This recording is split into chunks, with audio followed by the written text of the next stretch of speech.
As we go about our lives, we operate in two circles.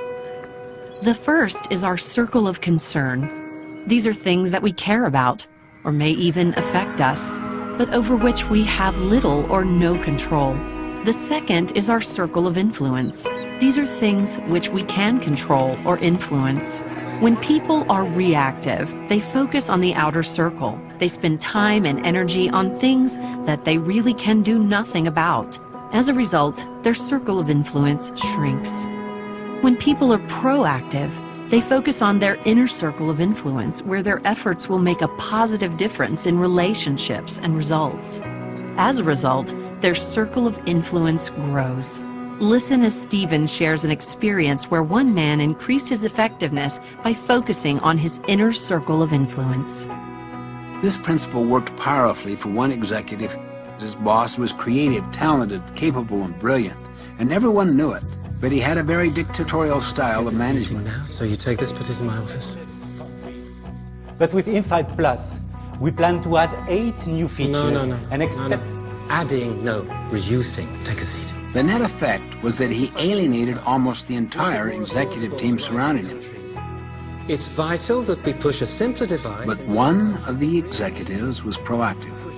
He took the initiative, he anticipated, he empathized. Health maintenance. This man focused on his own circle of influence.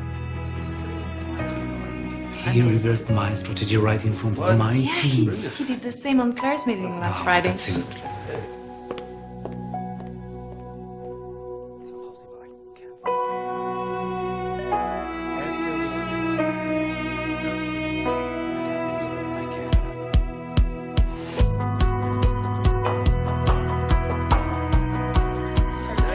He read the situation.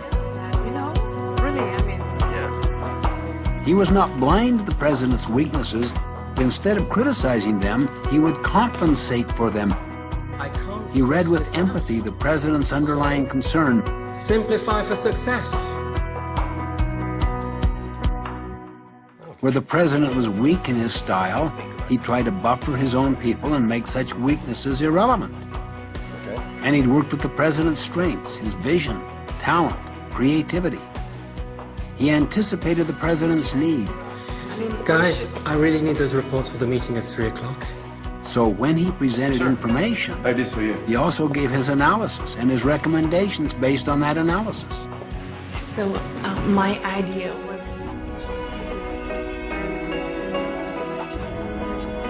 Little by little, his circle of influence continued to expand to the extent that eventually no one made any significant moves in the organization without that man's involvement and approval, including the president.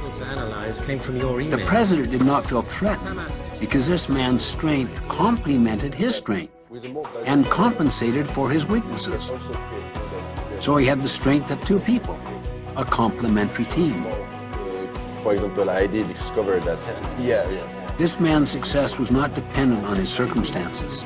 It was his chosen response to those circumstances, his focus on his circle of influence, that made all of the difference.